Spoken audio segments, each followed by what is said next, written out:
Muy buenas noches, estimados participantes. Les damos la más cordial bienvenida a nombre de nuestra institución INCAIP y también al ilustre Colegio de Abogados de Ayacucho, con la finalidad de poder continuar con una sesión más de nuestro diplomado de alta especialización en Derecho Penal, Procesal Penal y Litigación Oral. Esta es una sesión en la cual tenemos la presencia de nuestro ponente, el doctor Henry Almanzor Blanco Huanca, quien es abogado con estudios concluidos de segunda especialidad en Derecho Procesal Penal por la Universidad Católica de Santa María de Arequipa. Además, es maestro en Ciencias en Derecho Penal y Criminología por la Universidad Nacional de Cajamarca.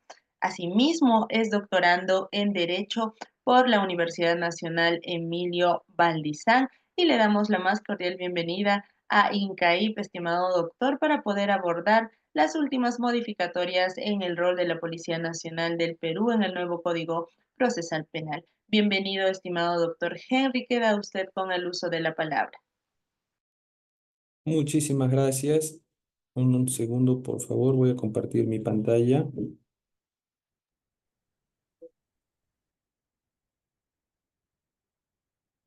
¿Me confirma, por favor, si es que se logra visualizar? Claro que sí, estimado doctor, se logra ver. Muchísimas gracias. Bien, buenas noches con todos nuestros participantes. Es un gusto estar a través de las aulas virtuales de INCAIP y vaya que vamos a tratar el día de hoy una sesión un tanto controversial, por así decirlo, puesto que el mundo no sigue siendo el mismo a partir de estas últimas modificatorias en el rol de la Policía Nacional del Perú en el nuevo Código Procesal Penal. Así que el día de hoy trataremos un tema muy interesante, muy apasionante quizás, y vamos a desarrollar posturas académicas, siempre desde el punto de vista académico, claro está. Para esto, estimados doctores, vamos a empezar indicando una manera de una parte introductoria, es que fíjense que las reglas existen en el día a día. Para todo existen reglas. Nosotros somos una sociedad evolucionada, se entiende que como parte de esta convivencia es que existen reglas. Estas reglas, pues, de naturaleza imperativa, otras de naturaleza prohibitiva. Muy bien. Y fíjense que en nuestro desarrollo personal y en el día a día, estas reglas se ponen de manifiesto. En el fútbol, muchos de ustedes conocen de fútbol, existen reglas para jugar este deporte. Puedes anotar un gol muy bueno, puede ser buenísimo, puede ser de cabeza, de chalaquita, como ustedes deseen, pero si es que este gol no está bajo las reglas de las que se rige este deporte, ese gol es nulo, ¿cierto? No es considerado. Muy bien. Y esto también sucede, imagínense, en nuestras reglas de salud. Todos nosotros, antes de ir a acostarnos, pues necesariamente tendremos que cepillarnos 3 veces al día. Son las recomendaciones que nos dan en cuanto a salud bucal. ¿Por qué? Porque de lo contrario haremos caries. Y así fíjense cómo las reglas se van poniendo de manifiesto en el desarrollo del ser humano. Y estas reglas también aparecen en el proceso penal. ¿De qué manera? Y es que, así como está la parte adjetiva, el Código Penal, y nos dice el que mata a otro. Ah, quiere decir, el que mata va a ser sometido a cierta sanción. Por eso es que están tipificadas estas reglas prohibitivas o imperativas. Puede ser por comisión o pueden ser por omisión. Pero así como el Código Penal establece, tipifica qué acciones u omisiones son delitos, también existen reglas, fíjense. Y estas reglas justamente están plasmadas en el Código Procesal Penal. Por eso es que resulta necesario, doctores, conocer estas reglas, porque una persona puede que sea muy responsable seguramente en cuanto a hechos de la comisión de un hecho delictivo, pero quienes nos desenvolvemos en el campo del derecho sabemos que se tiene que obedecer y respetar estas reglas, porque justamente como producto de de la evolución, como producto de la lucha constante por el reconocimiento de los derechos de las personas, es que todos gozamos de derechos y obligaciones. Entonces, para equiparar el ius puniendi del Estado, que dice voy a sancionarte si tú cometes cierto hecho delictivo, aparece a contraparte también estas reglas para poder desarrollarnos y desenvolvernos en el proceso penal. Por eso es que es necesario conocer esto. Y por eso que les decía que el mundo no sigue siendo el mismo. Y justamente a partir de estas últimas modificatorias del rol de la Policía Nacional del Perú, porque a partir de la ley 32.130 varios de estos roles se han modificado, y no solo en nombre, sino también en cuanto a funciones. Y justamente es el tema del día de hoy, el rol de la Policía Nacional del Perú. Y fíjense, para hacer un breve recordatorio respecto a ello, es que resulta necesario nuevamente revisar las etapas del proceso penal.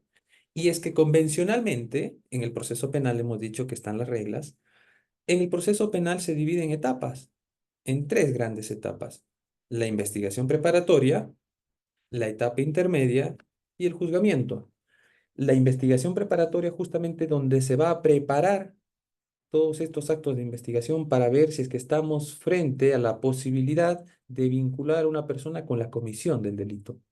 En la etapa intermedia, una etapa de saneamiento, una etapa de control, y finalmente el juzgamiento, dícese, la etapa estelar del proceso en donde se va a actuar todos estos elementos de convicción, en este caso los elementos de prueba que posteriormente serán prueba y servirán para condenar o para absolver. Muy bien, pero dentro de la primera etapa del proceso penal, que es la investigación preparatoria, convencionalmente teníamos dos subetapas: las diligencias preliminares y la investigación preparatoria formalizada. Es que en este caso se calificaba, se realizaban las diligencias preliminares, y en este estadio, subestadio, se decidía si es que se archiva o no. Si es que no se archivaba, se formalizaba la investigación preparatoria y posteriormente estaba sujeto al control judicial, puesto que el fiscal de por sí ya no podía, no puede, eso sigue hasta ahora, no puede archivar el caso.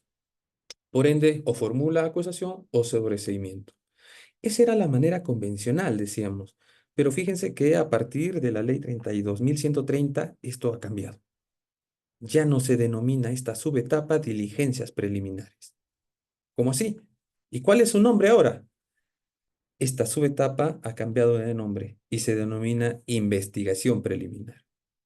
Y no solo ha cambiado de nombre, porque justamente es lo que vamos a ver ahora, sino que esta investigación preliminar, con anterioridad, el fiscal podía decidir, dependiendo de la naturaleza, dependiendo de diversos factores que el propio caso enmarcaba, es que podía decidir si esto se realizaba, esta investigación se realizaba en sede policial o en sede fiscal. Eso era antes de la dación de esta ley. A partir de ello, no solo ha cambiado el nombre, como les decía, la investigación preliminar, sino que obligatoriamente indica que tiene que desarrollarse en sede policial. Y es por eso que el rol de la Policía Nacional tiende a estar con mayores responsabilidades, y son justamente esas responsabilidades las que vamos a desarrollar el día de hoy. Y fíjense, ¿por qué es necesario prestarle especial atención a la investigación preliminar? Porque si revisamos doctrinas, si revisamos posturas de diferentes profesores, y nosotros mismos en nuestra etapa quizás de pregrado o posgrado, vamos a recordar que siempre se nos ha dicho que la etapa estelar del proceso es el juicio. Pero para quienes nos desenvolvemos y trabajamos día a día desde el ejercicio de la investigación, quizás tenemos una visión distinta, puesto que es en este estadio en donde tiene que revestirse justamente estas garantías, cumplirse con estas reglas del juego, decíamos, para que todos los actos de investigación puedan ser valorados con posterioridad. Por eso es que debemos prestarle especial atención. Y lo primero de ello es que si realizamos una investigación preliminar correcta, no solo en cuanto a el grado de vinculación o los elementos de convicción que se obtengan para vincular a la persona con la comisión del hecho, sino también que cuenten con ciertos requisitos. Y fíjense ustedes, para pasar de la investigación preliminar a la investigación preparatoria propiamente formalizada, tenemos que cumplir con estos requisitos que establece el Código Procesal Penal. Y esto, doctores, es necesario conocerlo y entenderlo, por favor, porque muchos de nosotros hemos sido testigos en este último tiempo en donde aparecen dos posturas contrapuestas, una por la policía, otra por el Ministerio Público, en donde unos dicen, tú no sabes investigar, el otro dice, tú no tienes formación en derecho, y pareciera que pasamos por ese ciclo y perdemos allí bastante tiempo que hubiésemos podido aprovechar en compartir experiencias y mejorar la actividad en el sistema de justicia. Y fíjense que el Código Procesal ha sido un tanto sabio, el legislador, al momento de explicar por qué se necesitan de estas dos instituciones. Y fíjense que esa naturaleza del Código Procesal aparece en el artículo 336, porque nos menciona que para pasar de la investigación preliminar a la investigación preparatoria formalizada se tienen que satisfacer estos cuatro requisitos. Uno de ellos es que existan indicios reveladores de la existencia de un delito. Yo les pregunto, ¿este requisito es de naturaleza jurídica u operativo? Generalmente, en su mayoría es de naturaleza operativo, porque justamente estos indicios reveladores de la existencia de un delito, dependiendo del tipo de delito, pero en su mayoría, ¿dónde se obtiene? ¿No es acaso en el campo? ¿No es acaso en el lugar de los hechos? ¿No es acaso en la escena del crimen, como nos han enseñado desde nuestra etapa de pregrado? Entonces, fíjense que tiene una naturaleza un tanto operativa. Es por eso que, ¿quién materializaría esa operatividad en cuanto a nuestro sistema procesal actual? Muchos de ustedes dirán, pues la Policía Nacional del Perú. Entonces, vamos viendo cómo aparece la necesidad de contar con una policía que tenga los conocimientos en cuanto a investigación criminal se trata. Y además que tenga un soporte técnico científico a través de la criminalística, que son cuestiones diferentes, doctores. Otro de los requisitos es que la acción penal no haya prescrito. Y nosotros diremos, hoy, que la acción penal no haya prescrito. ¿Y qué tipo de prescripción tenemos? Ordinaria, extraordinaria, dependerá del tipo de delito, de la naturaleza del delito. Entonces vamos viendo qué naturaleza tiene. ¿Una naturaleza jurídica este requisito o una naturaleza operativa? Necesariamente tendría que ser de naturaleza jurídica. El siguiente requisito, que se haya individualizado al imputado. Esto lo vemos, doctores, cuando en un primer momento, por ejemplo, despacho fiscal tiende a archivar la investigación porque no se ha logrado identificar, se apertura la investigación contra los que resulten responsables y se han dado cuenta ustedes, quizás quienes hemos tenido mayor contacto con la actividad fiscal, es que ante ese archivo se remite copias de esa disposición a la dependencia policial que estuvo a cargo de la investigación y el señor fiscal dispone allí, identifíquese a los presuntos autores que estén o a las personas que estén inmersas en la comisión del hecho delictivo.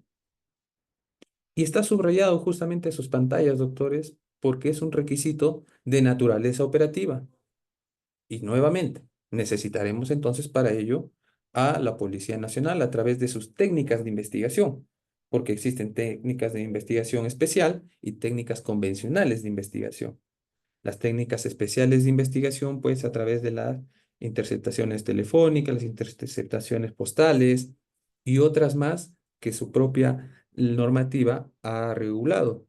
Mientras que las técnicas convencionales, pues aquellas en donde se realizan constataciones, en donde se realizan eh, pesquisas y otras a las que normalmente se desarrollan en una investigación.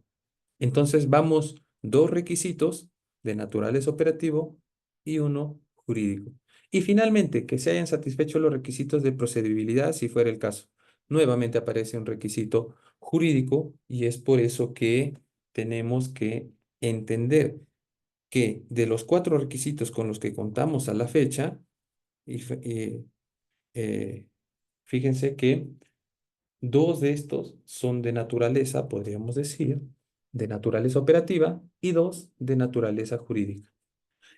Y cada uno de estos requisitos se materializan a través de la Policía Nacional del Perú y del Ministerio Público. Entonces se dan cuenta cómo es que ambas instituciones necesariamente se necesitan mutuamente entre ellos y tienen que interaccionar para que se cumpla con estos requisitos. Y es que durante todo este tiempo seguramente no hemos entendido cuál ha sido la naturaleza del código procesal. Es por eso que debemos entender ello para saber por qué investigamos. Siempre les comento esto, ¿por qué investigamos? ¿Saben ustedes en un primer momento hacia qué apuntamos? Y la gran mayoría no sabía ni por qué investigan. Desean para identificar. No, el primer momento es para pasar de esta subetapa a la siguiente, cumplir con estos requisitos. Porque estos requisitos son legales, son las reglas del juego, doctores. Si no cumplimos con estas reglas, no tendremos caso. Y esta es una puerta abierta para los señores abogados y también viene allí la responsabilidad tanto para la policía como para el Ministerio Público de consolidar su trabajo y cumplir con estos estándares procesales que el sistema así lo requiere. Entonces, fíjense que el Código Procesal desde su promulgación no ha sido el mismo, ha sufrido diversas variaciones, diversas modificaciones. Pero últimamente, con la ley 32.130, doctores, se han modificado 32 artículos del Código Procesal Penal. Y de esos 32 artículos, 19 aproximadamente, he tratado de separarlos, de hacer un distingo entre ellos, aproximadamente 19 están relacionados justamente con el rol de la policía en la investigación en el marco del Código Procesal Penal. 19. Entonces, bastantes cosas han cambiado, doctores, y tenemos que dar un vistazo. No solo oír o ver todas esas posturas que han surgido por allí, divergentes, muchas de ellas, sino que nosotros mismos acudir a la fuente y entender cuáles son esos artículos que han cambiado, porque de lo contrario, si es que ejercemos la defensa, no entenderemos cómo es que se desarrollan estas reglas. Si trabajamos para el Ministerio Público, justamente cómo vamos a defender esa legalidad de la actuación. Y si es que somos efectivos policiales, justamente son ellos los llamados en esta etapa, quienes van a realizar desde su sede policial toda la actividad en cuanto a investigación se trata. Por eso es que es importante conocer todas estas modificaciones y para eso vamos a desarrollar alguna de estas, doctores. Fíjense ustedes.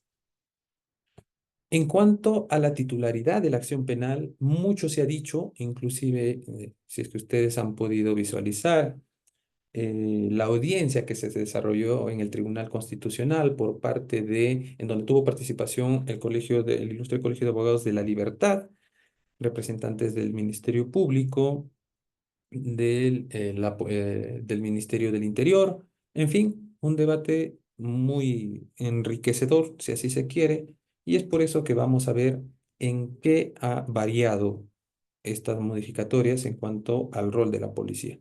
Fíjense que lo que está subrayado es lo que se ha variado, por favor, doctores, nos menciona que el Ministerio Público es el titular del ejercicio de la acción penal en los delitos y tiene el deber de la carga de la prueba. Muy bien, eso ya lo conocíamos y nos dice, asume la conducción jurídica de la investigación que implica la orientación legal de las acciones que realiza la policía. Muy bien. Hasta allí reflexionamos sobre esto. Menciona que asume la conducción jurídica de la investigación que implica la orientación legal. Muy bien. No solo es el titular de la acción penal, no solo es quien tiene el deber de la carga de la prueba, sino que además va a conducir jurídicamente la investigación y orienta legalmente. ¿Por qué? Porque la formación que tiene el Ministerio Público está destinada a la interpretación de la norma.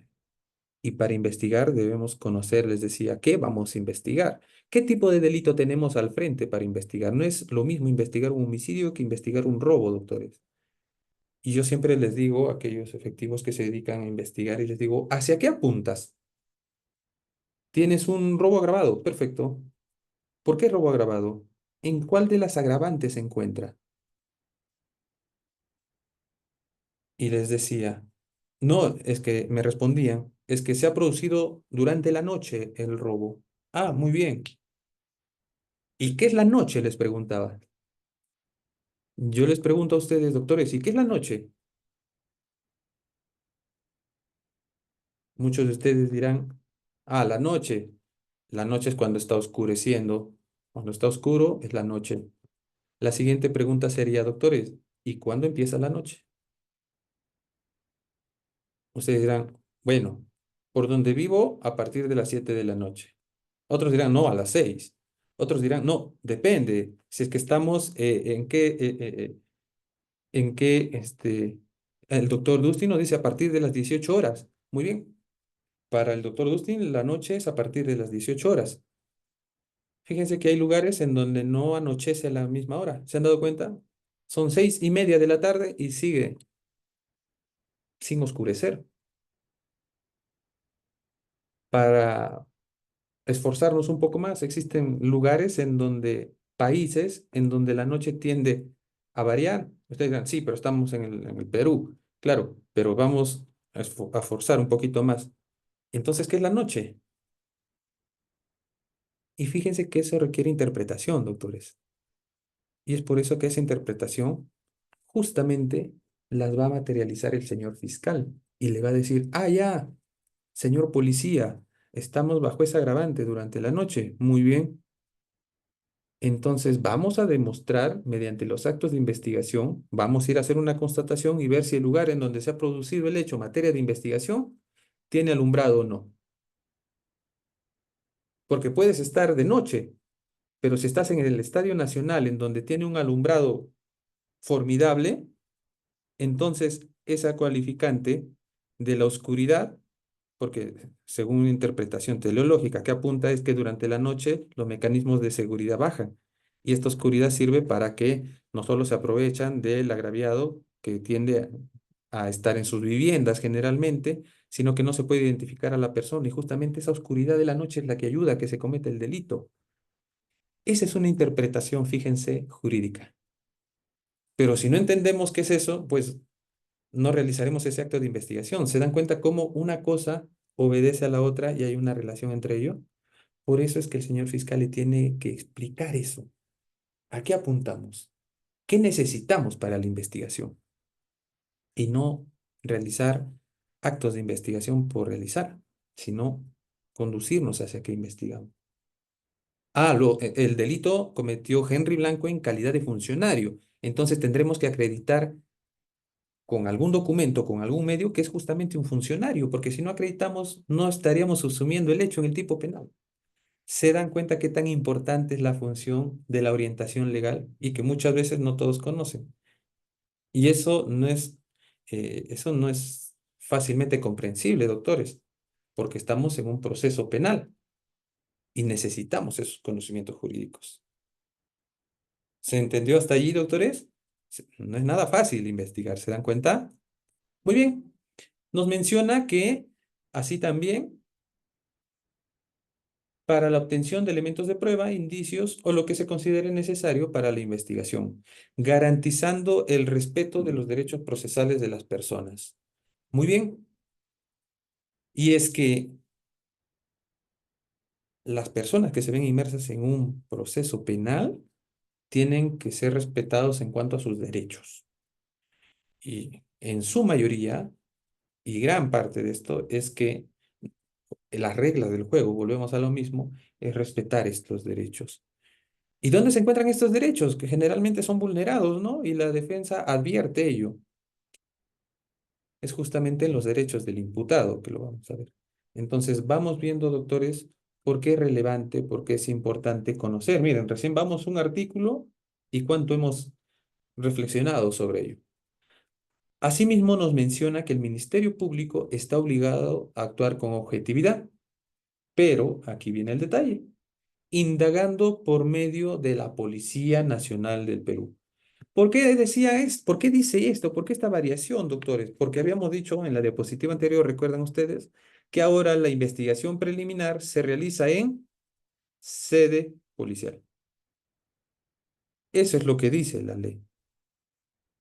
Nos dice que el Ministerio Público actúa con objetividad y además indaga por intermedio de la Policía Nacional del Perú los hechos constitutivos del delito y que determine y acrediten la responsabilidad o inocencia del imputado. Y esto tienen que entenderlo en su mayoría la Policía Nacional, porque siempre se ha tratado de eh, formar quizás mencionando, diciendo de que se tiene que vincular a la persona, pero no.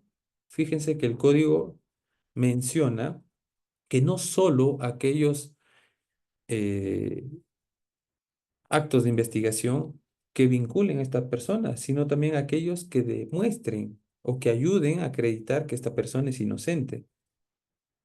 Entonces, fíjense que el código es un tanto garantista en cuanto a la realización de los actos de investigación y los señores abogados pueden utilizar este articulado para solicitar justamente la realización de estos actos de investigación. Y esto nos indica con la finalidad de conducir jurídicamente los actos de investigación que realiza la Policía Nacional del Perú. Y yo les decía, ¿no? Siempre pregunto, y se han preguntado por qué es que siempre el Ministerio Público se menciona que es quien controla jurídicamente, además, los actos de investigación de la policía. Algunos de ustedes se han preguntado, ¿y por qué el Ministerio Público siempre dice, en esencia, que tiene que controlar y conducir jurídicamente la investigación? ¿Alguien se ha realizado esa pregunta, doctores? Esto justamente fue tratado en el Congreso en el año pasado o hace unos meses por la UETI, del Código Procesal Penal de la Corte Suprema, en donde tenían eh, magistrados que exponían la esencia del código y mencionaban esto. Y yo repito esta pregunta, ¿no? Se han preguntado por qué el llamado es el Ministerio Público y necesariamente quien conduce todo ello y controla. Y hacían reflexiones sobre esto, doctores, y mencionaban que justamente una de las razones es porque el control es necesario. Y es que aquellos que están investidos de poder tienen que ser controlados, porque sin control podríamos llegar a una anarquía. Y en ese sentido aparece pues el control interno, el control introspectivo, el control que podemos realizar cada uno de nosotros, pero eso no basta, porque cuando este primer filtro es rebasado, aparece el control externo, y es que alguien tiene que controlar al otro. Y justamente a la Policía Nacional del Perú, en el afán de recabar los elementos de convicción para una investigación, puede que vulneren derechos. Y el primer filtro de control que aparece allí de manera externa, pues será el Ministerio Público. Además, que el llamado a controlar y como director de la investigación en este estadio procesal es justamente porque el Ministerio Público es la entidad que está presente en todo el proceso. Está presente en la investigación preparatoria, está presente en la etapa intermedia, está presente en el juzgamiento, a diferencia de otras instituciones, que puede que estén únicamente y con mayor fortaleza quizás en la investigación preliminar y dependiendo en la investigación preparatoria formalizada, pero no en la etapa intermedia. Y si es que llega a juicio, lo llega como testigo o como perito. Entonces, fíjense cómo el código nos explica eso y debemos entender, doctores. Muy bien. Así también menciona y subraya esta modificatoria que la Policía Nacional del Perú tiene a su cargo la investigación preliminar del delito. Aquí está. No lo decimos nosotros, lo dice esta modificatoria en cuanto al rol de la Policía Nacional del Perú. Y nos dice que en este sentido realiza las diligencias que por su naturaleza correspondan a dicha competencia de conformidad con sus leyes y reglamentos. Y para eso tienen que tener en cuenta qué dependencia va a realizar esta investigación, por qué motivo, qué criterios ha tenido en cuenta. Por eso es necesario revisar, darle un vistazo a esas leyes y reglamentos. Yo les preguntaba cómo saber si es que un hecho va a ser investigado por una comisaría o por un DEPINCRI o por una DIVINCRI o quizás por ninguno de ellos, sino por una DIRINCRI. Y muchos de los abogados no tienen idea de esto. Y esto nos sirve para determinar competencia entre las unidades que van a investigar. Y fíjense que existe un reglamento del sistema de investigación criminal en donde se establece todo ello. ¿Cuáles son los criterios a tener en cuenta? ¿Qué tipo de delitos? Claro que son de manera genérica, pero son lineamientos que ayudan a determinar la competencia en cuanto a las unidades y subunidades de la Policía Nacional del Perú para investigar cierto delito. Es necesario entonces darle un vistazo a ello. ¿Se entiende, doctores? Muy bien, esto es en cuanto a el titular de la acción penal. Y habíamos mencionado que en el proceso todos tienen derechos, pero en su mayoría, y hay que tener cuidado porque en el afán de realizar actos de investigación, se pueden vulnerar derechos. Y yo les preguntaba, ¿y dónde están reconocidos estos derechos del imputado? Porque justamente esta persona, al momento de realizarse su detención, es en donde se producen estos hechos. Y seguramente ustedes han pensado en el artículo 71 inciso 2, en donde, del Código Procesal Penal, en donde se establece, pues, un catálogo de derechos que le asisten a los imputados. Y justamente es que la Policía Nacional, en ejercicio de sus funciones, cuando realiza una detención, muchos de nosotros que hemos participado quizás en la defensa de alguna persona, han podido advertir que se adjunta a las actas realizadas un acta de lectura de derechos al imputado. Y ahí está el catálogo, justamente que es reconocido o que reconoce el artículo 71 en cuanto a los derechos del imputado. Pero hay que tener en cuenta algo, doctores, que si bien es cierto, este catálogo menciona los derechos con los que cuenta el imputado, el investigado, es que esto no es numerus clausus, quiere decir que no son los únicos derechos con los que cuenta el imputado, sino que esto es numerus apertus. Se cuentan con mucho más derechos y dependiendo del caso frente al cual estemos.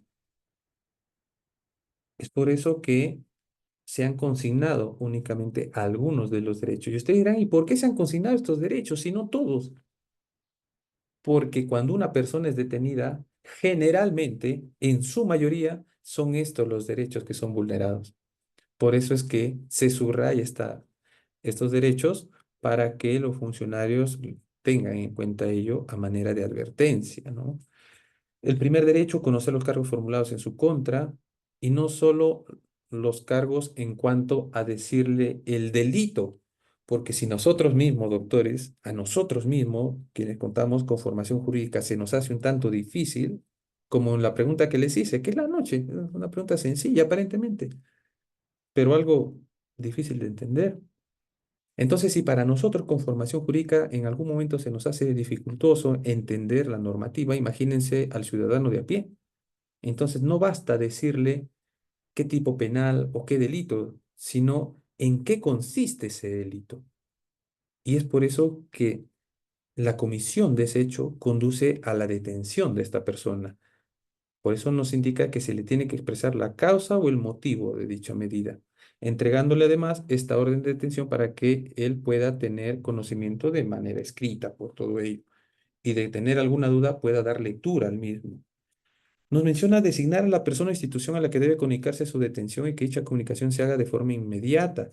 Claro que sí, porque una persona que está detenida únicamente se le ha privado por el momento del derecho a la libertad.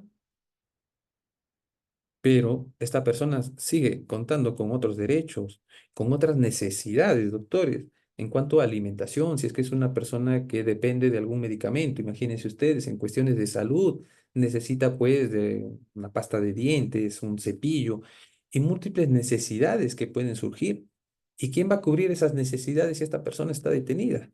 Entonces, justamente por eso el código ha previsto que el funcionario policial que realiza esa detención tiene la obligación de comunicar esta detención a una persona o a una institución, para que de esta manera se pueda cubrir esas necesidades con las que cuenta este imputado. Así también nos menciona ser asistido desde los actos iniciales de investigación por un abogado defensor, para que de esta manera pueda tener el asesoramiento y además se le pueda advertir de las cuestiones que puedan ser utilizadas en su contra. Él tiene que conocer si puede declarar, no puede declarar, se le tiene que hacer de conocimiento para ello y para eso necesita un abogado defensor. Así también nos menciona que no se emplee en su contra medios coactivos, intimidatorios o contrarios a su dignidad, ni sometido a técnica ni métodos que induzcan o alteren su libre voluntad. Muchos de nosotros seguramente hemos sido testigos en algún momento en donde el imputado ha tratado de guardar silencio y algún funcionario le ha dicho: estás guardando silencio, te tendré que solicitar alguna otra medida coercitiva más gravosa porque mira, no estás colaborando. Y sin darnos cuenta, quizás muchas veces hemos sido testigos de la vulneración, porque fíjense que no se puede emplear en contra de este imputado medios coactivos, intimidatorios o contrarios a su dignidad. Y sin darnos cuenta, repito, hemos sido quizás testigos de ellos. Finalmente, este artículo nos menciona ser examinado por un médico legista o en su efecto por otro profesional de la salud.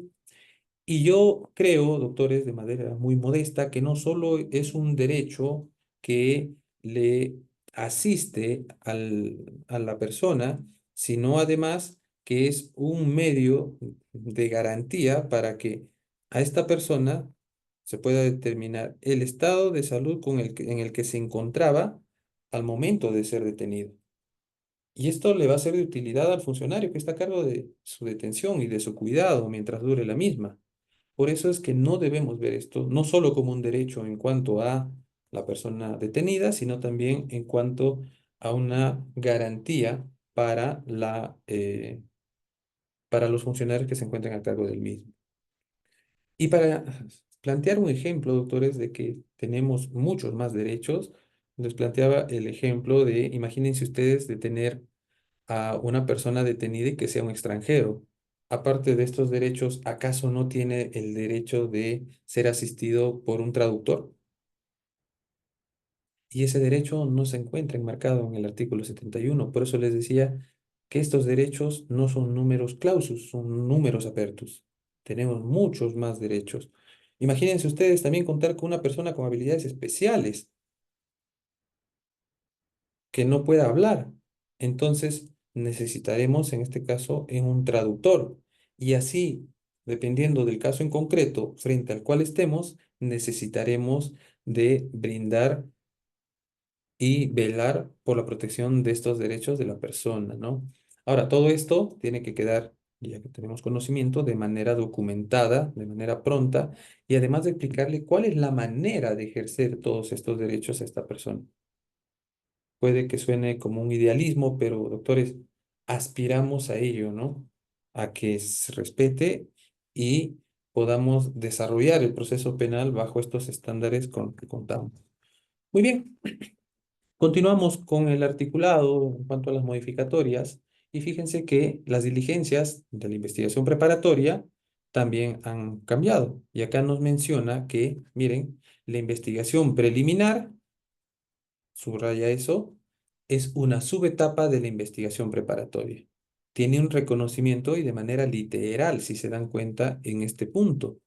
Y además nos dicen que no podrán repetirse una vez formalizada la investigación. ¿Qué quiere decir? Que en esta investigación preliminar debemos de tratar de velar por todos los derechos de todas estas personas, porque si se ha realizado alguna otra diligencia y no se ha respetado los derechos, esta diligencia una vez formalizada no va a poder repetirse. Entonces la pregunta sería, ¿podríamos perder alguna fuente de información en cuanto a la mala práctica o a la vulneración de derechos que se realicen al momento de investigar? Y sí, claro que sí. Por eso es que debemos tener especial cuidado al momento de la realización este, eh, de estos actos de investigación, doctor.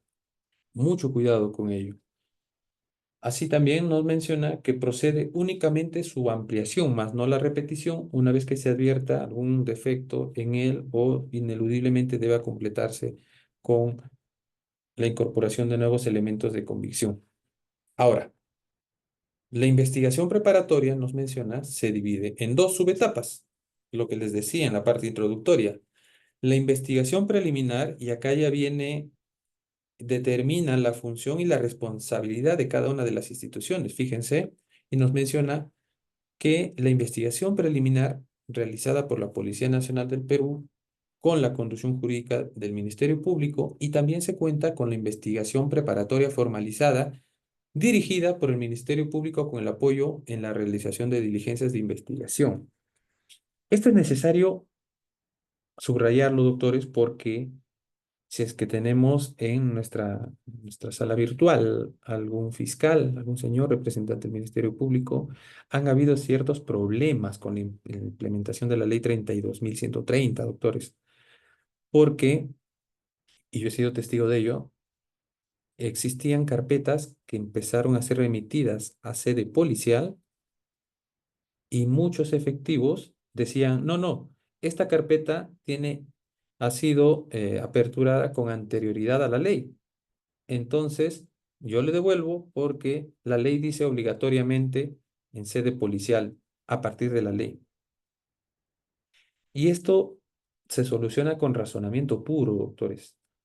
Diremos entonces, vamos juntos, pensemos. Si antes de la ley el fiscal decidía si la investigación va a la policía o se queda en despacho fiscal, antes de la ley, posterior a la ley dice obligatoriamente todos en sede policial.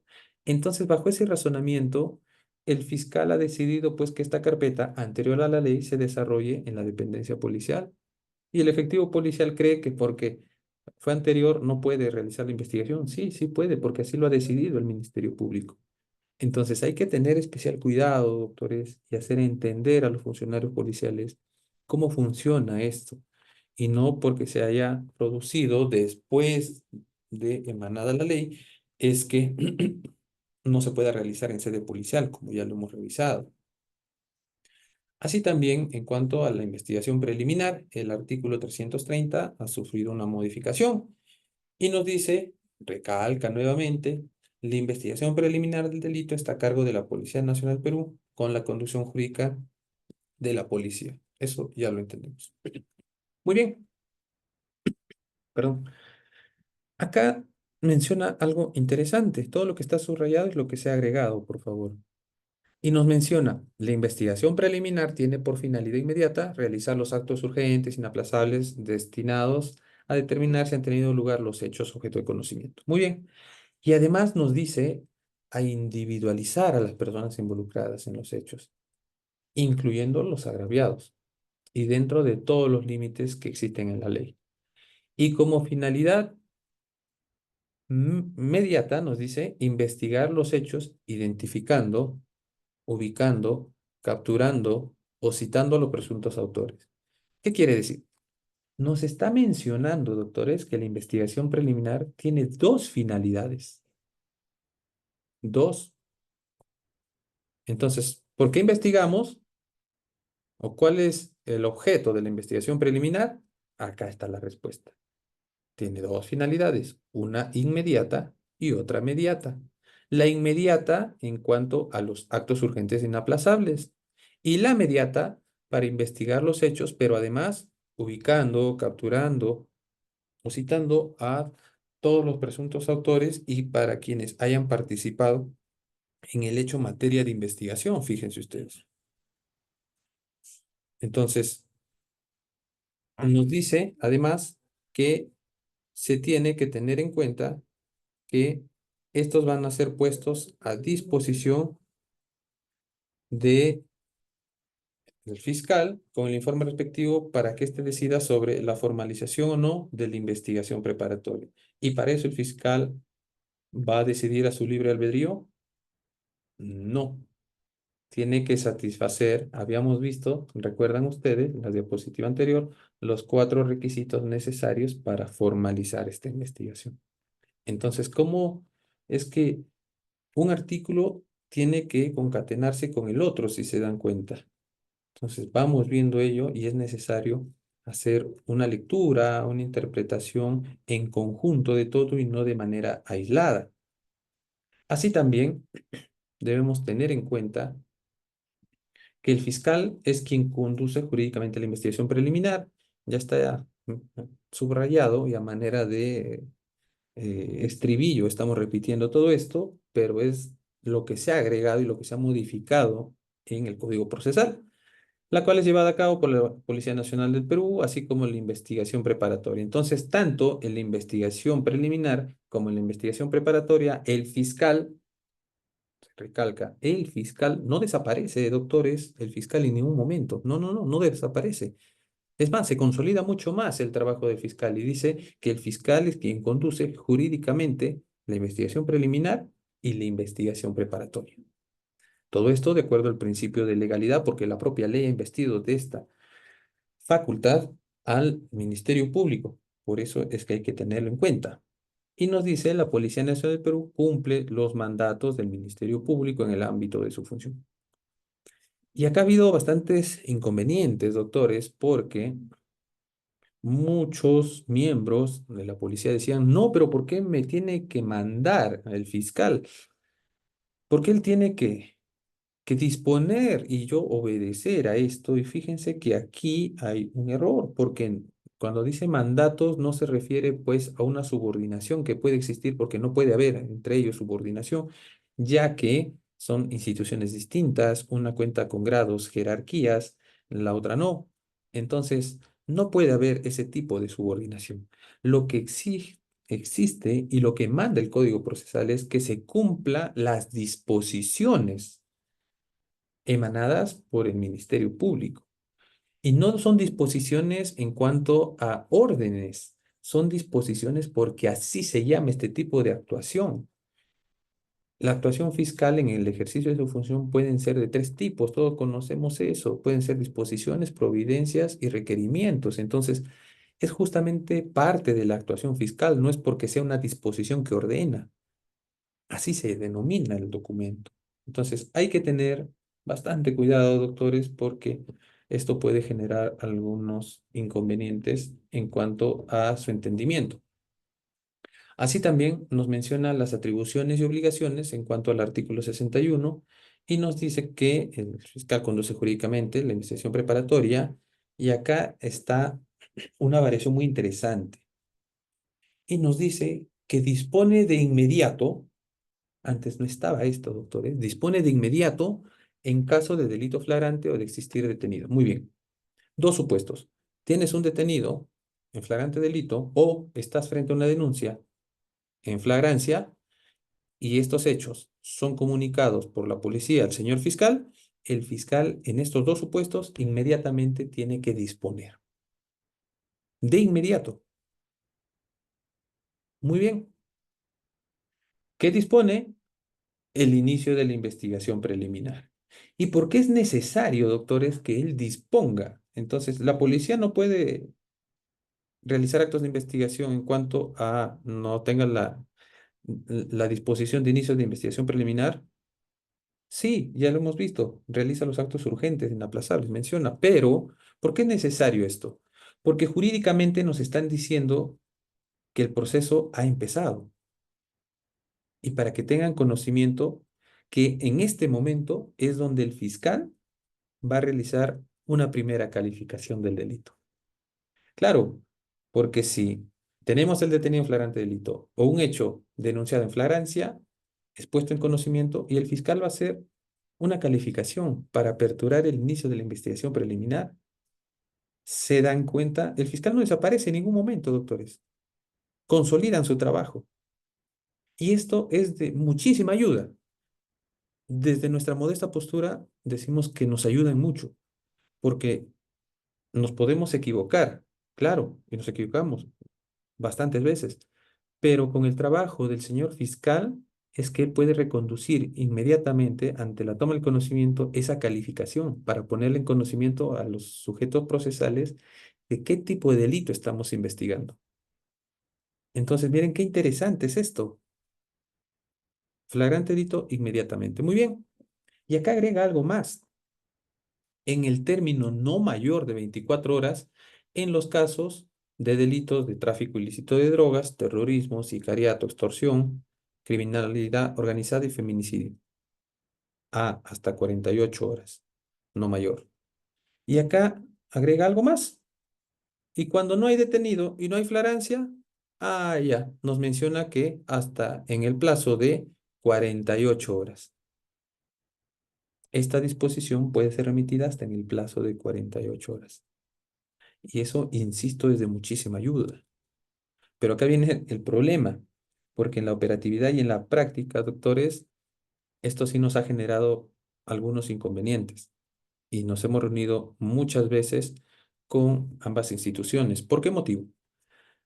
Porque en algunos distritos fiscales, en algunas provincias, el señor fiscal que está de turno es quien asume ese caso y se vuelve no solo fiscal de turno del caso, sino también fiscal del caso. En otros lugares no. El fiscal que está de turno asume el turno, pero luego se asigna ese caso a otro fiscal. Claro, son corporativos, no hay problema, pero el problema es al momento de emitir la disposición.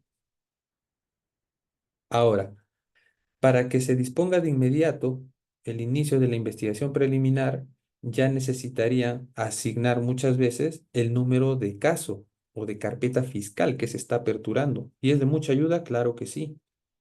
Pero imagínense contar con un detenido al cual se tiene que disponer inmediatamente ante la toma de conocimiento y es un fin de semana, un sábado o un domingo. No tienen acceso al sistema porque los asistentes en función fiscal no laboran. Entonces, en la práctica hay ciertos inconvenientes, aunque ustedes no lo crean, pero mediante la coordinación se puede salvar todo esto.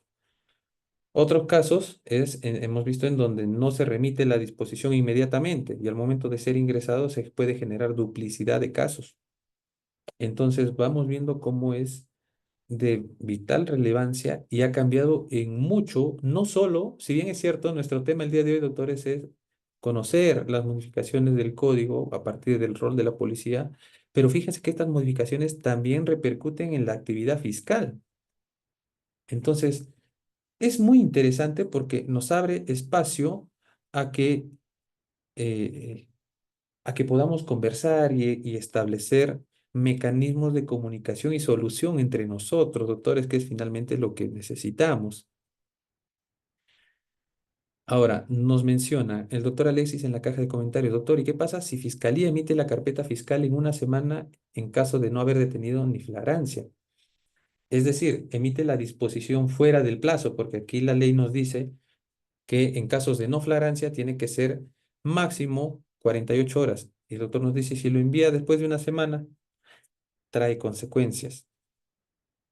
Y eso también ha pasado en la práctica durante los primeros días de promulgación de la ley, porque no podíamos establecer y en despacho fiscal tampoco se podían ordenar para la asignación. Y habíamos dicho que ¿por qué es necesario?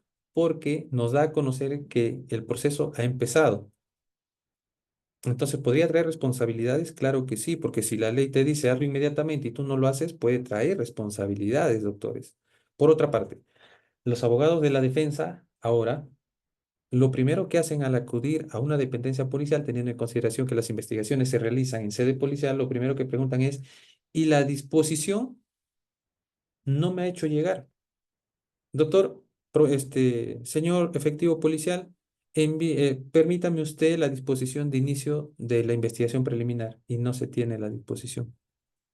Entonces, trae consecuencias, trae consecuencias. Y claro, lo que nos dice el doctor es claro, en la práctica hasta ahora hay, pongámonos en el lugar, no solo no solo se trata de cuestionar, sino que imagínense un fiscal que esté de turno y que tenga no lo sé, 10 casos en un solo día que tiene que emitir inmediatamente. Hay un gran trabajo, no le hemos prestado atención a eso. Entonces, también se recarga en ambas instituciones. ¿Debe existir alguna alternativa de solución frente a ello? Debe existir. Solamente estamos planteando ello con algunas pinceladas, doctores, en estos momentos, porque fíjense que tratamos de ver en la práctica cómo es que se desarrolla y cómo hemos logrado identificar algunos problemas en el día a día. ¿No? Nos menciona el doctor. ¿Y qué se tendría que hacer por parte del efectivo policial? Solicitarlo de manera documentada y si es que no está así, informar al fiscal provincial o al fiscal coordinador de ello, que necesita la disposición de inicio de investigación preliminar porque así está dispuesto en la ley, ¿no? Entonces, esas son alternativas de solución frente a ello, doctor. Y fíjense que como un solo artículo ha traído tantos inconvenientes, ¿no? Sobre todo al momento de la asignación. Y estos problemas además repercuten de manera administrativa, doctores, porque tiene que establecerse desde cada institución todo ello, ¿no? También ha traído problemas en las dependencias policiales también, porque no sabían cómo recibir las carpetas, ¿no? Entonces, fíjense que hay bastante que hacer, doctores. Hay mucho por conversar frente a todos estos cambios que se han dado últimamente, ¿no? Muy bien, continuamos entonces y nos menciona que en cuanto a las funciones, esto ya lo hemos visto, 48 horas, y nos menciona el artículo 65, la investigación del delito destinada a ejercitar la acción penal. Nos menciona y recalca lo que hemos hablado hace unos minutos, hace unos instantes. El fiscal, en cuanto tenga noticia del delito, y miren, dispone de forma inmediata que la Policía Nacional del Perú realice las diligencias preliminares. Dispone de forma inmediata. Yo les pregunto, y a propósito de la pregunta del doctor, ¿no?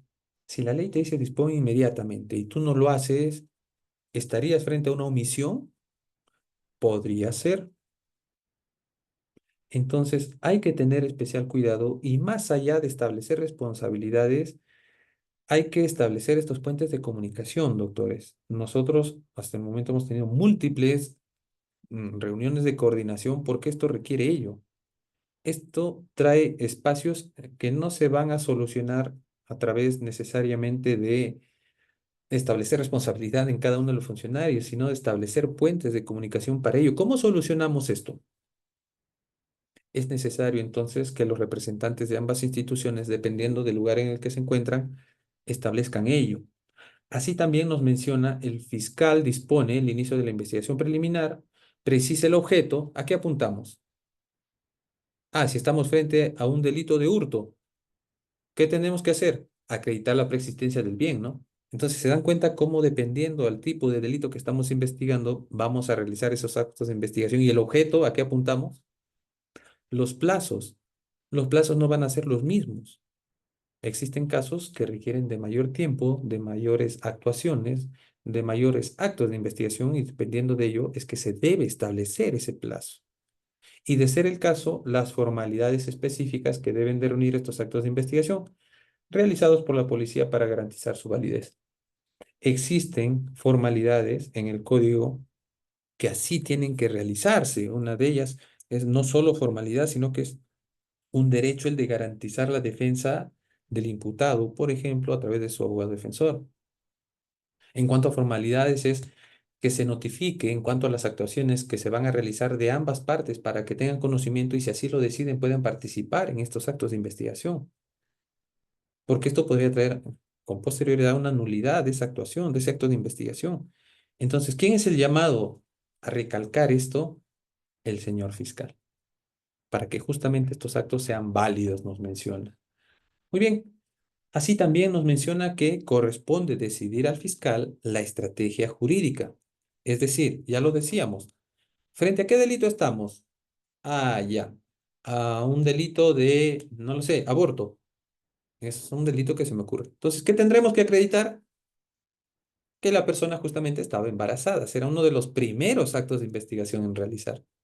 Entonces, ¿se dan cuenta cómo la estrategia jurídica es necesaria?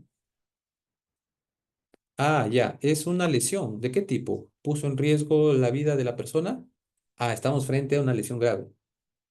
¿Se dan cuenta? Por eso es que necesitamos esa estrategia jurídica. Y nos menciona además que la policía va a realizar la estrategia operativa en cuanto a la investigación del delito. Claro, ¿y esto por qué motivo? Imagínense un allanamiento. Yo les pregunto, si ustedes estarían participando en esta diligencia, ¿se les ocurre cómo es que realizarían el allanamiento? ¿Necesitarían de la fuerza pública? Claro que sí. ¿Quién materializa la fuerza pública en este tipo de diligencia? La Policía Nacional. Muy bien, ¿qué unidades solicitarían ustedes? ¿Quién va a ingresar primero? ¿Quién va a dar garantías? ¿Quién va a estar en el primer aro de protección, en el segundo? Se van dando cuenta cómo aparece, así como aparece una estrategia jurídica, también requerimos de una estrategia de naturaleza operativa. Y justamente será pues a través de la Policía Nacional del Perú que se realicen estas estrategias. ¿Se dan cuenta cómo se complementan entre ellos? ¿Cómo se necesitan al momento de investigar un delito? Y nos menciona, para tal fin, programan y coordinan de manera conjunta el empleo de pautas, técnicas y medios indispensables para la eficacia de la misma. Y para esto, doctores, requiere muchísimo de la capacitación. Y es justamente lo que estamos haciendo en esta noche, tratar de dar algunas pinceladas y unas ideas que nos puedan ayudar en el proceso. ¿Por qué motivo? Porque existe, y nosotros hemos recibido comunicaciones, por ejemplo, en donde los señores representantes del Ministerio Público, recién teníamos un caso, por ejemplo, donde se visualizaba una persona que estaba siendo agredida y además por un grupo de personas, una persona de sexo femenino estaba siendo agredida, eh, le cortan con una tijera sus prendas, se ve en el video, le cortan las prendas, le cortan el cabello, la golpean y además introducen ají en sus partes íntimas. Se ve en ese video y está circulando.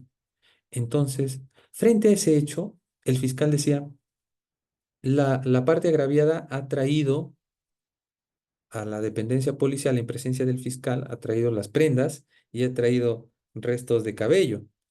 Y el fiscal decía, ¿y para qué me sirve esto? ¿De qué me puede servir? ¿De qué me puede ayudar a consolidar esto? Y esa pregunta se las traslado a ustedes, ¿no? ¿De qué creen que nos podría servir? ¿En qué ayudaría? ¿Será necesaria, pertinente, conducente, útil para la investigación? Y es por eso que acá el código establece eso, mire. Programan y coordinan de manera conjunta el empleo de pautas técnicas y medios indispensables para la eficacia de la misma. Entonces, imaginemos que ustedes son efectivos policiales y también son fiscales y tienen estas muestras, restos de cabello y las prendas cortadas. ¿Qué haríamos con estas prendas? Es lo que dice el fiscal. ¿Alguno de ustedes tiene alguna idea? ¿Qué podríamos hacer con ello?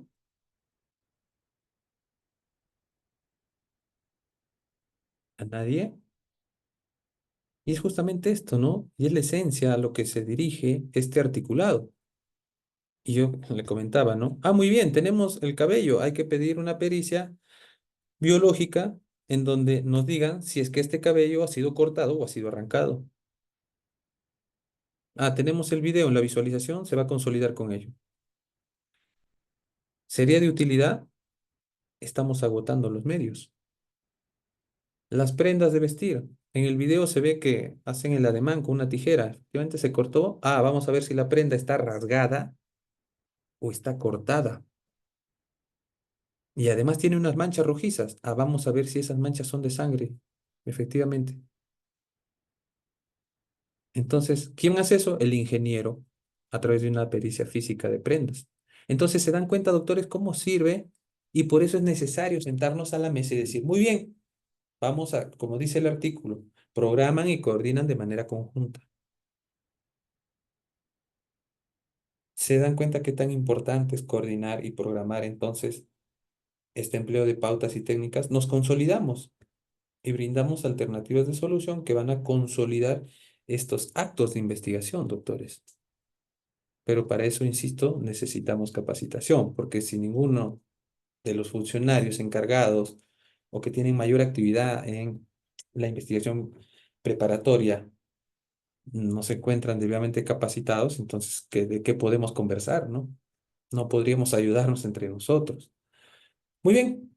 Así también el artículo 67 recalca en cuanto a la función de investigación de la Policía Nacional, nos menciona que los policías que realicen funciones de investigación están obligados a comunicar al Ministerio Público de las diligencias preliminares realizadas, así como apoyar al mismo para llevar a cabo la investigación preparatoria formalizada. ¿Qué quiere decir?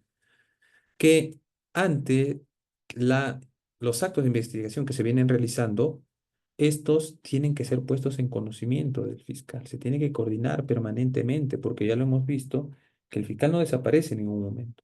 Mucho más se consolida el trabajo de control que tiene sobre los actos de investigación.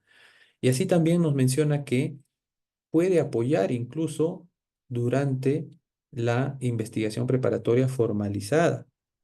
Entonces vamos viendo que en general, durante toda la investigación preparatoria, es que la Policía Nacional puede tener esa actuación en cuanto a la realización de actos de investigación. Así también menciona en cumplimiento de las disposiciones fiscales en la investigación preliminar del delito. Y se recalca que esto no genera subordinación por parte de los miembros de la Policía Nacional del Perú. Ya lo habíamos dicho que estas disposiciones son destinadas justamente a la realización de estas diligencias, de estos actos de investigación para tener mayor conocimiento del hecho que se está investigando y no porque sea una disposición en cuanto a subordinación entre estas instituciones porque no la puede haber. Entonces, esto lo ha recalcado de manera literal, doctores, porque por mucho tiempo existían personas que salían por ahí y hacían sus interpretaciones desde su punto de vista, que pueden ser respetables, pero para evitar eso, ahora de manera literal, basta con leer esta parte para entender que no existe subordinación entre estas dos instituciones, doctores. Ahora bien, otro de los cambios que han surgido es el artículo 68 en cuanto a las atribuciones de la policía y nos menciona que una de las atribuciones de la policía es recibir la manifestación de los presuntos autores o partícipes de delitos. Muy bien, eso ya estaba allí, con presencia obligatoria del abogado defensor de su elección o del defensor público que corresponda. Muy bien. Ahora, el defensor público, en cuanto a estas últimas modificatorias, también reviste mayor actividad. Por eso es que se recomendaba que la defensoría de cada demarcación territorial, de cada lugar en el que se encuentre, tenga que emitir un rol de los defensores públicos que están de turno, por así decirlo, en cuanto al llamamiento en el cual se requiera de su participación, porque existen casos de defensa necesaria. Entonces vamos viendo que también reviste ciertas cuestiones de naturaleza administrativa, si así se quiere denominar, en cuanto a la defensoría pública. Por eso es que necesitamos reunirnos también con ellos para ver cuál es su postura y la visión que tienen respecto a estos cambios. Y acá agrega algo interesante y nos dice que corresponda debiéndose registrar las declaraciones en dispositivos o equipos audiovisuales. ¿Qué quiere decir? Que si vamos a recibir la declaración del imputado, esta tiene que ser registrada de manera audiovisual. Muy bien. La pregunta del millón. ¿Y la policía tiene o cuenta la fecha con estos equipos audiovisuales? El reglamento que se publicó del Ministerio Público en cuanto a la ley 32.130 tiene unas particularidades, doctores, y menciona que si no tiene la Policía Nacional del Perú estos equipos, que el fiscal coordinador tiene que tomar conocimiento a través de sus fiscales y a su vez informar al presidente de la Junta de Fiscales del Distrito Fiscal para que éste a su vez pueda transmitir ello y llegue finalmente hasta el Ministerio del Interior y se le haga saber que no cuentan con esos equipos. Eso es lo que dice el reglamento. Pero en la práctica, nosotros que, que podemos ver en el día a día cómo se practica esto, es que no se cuenta a la fecha con estos equipos audiovisuales. Muy bien, y si no se cuentan con estos equipos audiovisuales y la ley así lo establece, ¿qué podemos hacer frente a ello? Ese mismo reglamento mencionaba que se deje constancia que no se tiene y por eso no se está registrando. Muy bien. Pero no sé si ustedes han podido participar en alguna diligencia, y nosotros la hemos tenido, en donde el abogado defensor es bien activo y solicita, no, no, no, acá se cumple y tenemos que cumplir y se tiene que registrar. Y el reglamento, justamente, el Ministerio Público indica que si no se cuenta con este equipo audiovisual, se puede utilizar los equipos del fiscal a cargo del caso para que se registre ello. Y en la práctica no se da porque nadie quiere prestar su equipo celular para registrar. Hemos tenido un caso en donde el fiscal incidía en que se realice esto porque le va a ser de mucha ayuda y tuvimos que grabar con el equipo celular asignado a una dependencia policial. Luego se descargó, se grabó en un disco compacto y se incorporó a las investigaciones, al informe que finalmente fue evacuado a despacho fiscal. Pero esa salida será la más práctica, si así se quiere denominar, pero si somos más exigentes, tendríamos que tener los estándares que se requieren para estos equipos audiovisuales o no. Porque no podemos estar utilizando cualquier equipo, ¿no? Se tendría que regular qué tipo de equipo es, qué tiempo de duración tiene. Y justamente esto tiene que ser desarrollado en las dependencias policiales, porque así está establecido la investigación preliminar. Un señor fiscal decía, muy bien, en la próxima reunión COPROSEC que tengamos, vamos a solicitar que la máxima autoridad edil de la provincia incorpore a la dependencia policial de estos equipos audiovisuales para así poder dar cumplimiento a esta ley. Pero la pregunta es, ¿y qué cámara vamos a utilizar? ¿Qué tipo de equipo? Porque eso también tendría que estar reglamentado. ¿Qué tipo de equipo? ¿Con qué definición? Si se escucha el audio o no. ¿Quién va a manipular ese equipo? ¿Será el mismo instructor policial que tiene el caso? ¿O tendrá que haber una persona asignada exclusivamente para eso? Fíjense que esto nos trae problemas. Ahora, podemos registrar con equipo celular. Claro, hay diligencias que duran una hora, pero hay diligencias de declaración que duran horas y los equipos no soportan. Y mucho más, para grabar eso, incorporarlo, un disco no va a soportar toda esa capacidad. Alguien dirá a ustedes, un USB. ¿Y quién va a comprar el USB? Son problemas que vivimos en el día a día. Entonces, fíjense que esto sí está trayendo algunos inconvenientes, ¿no?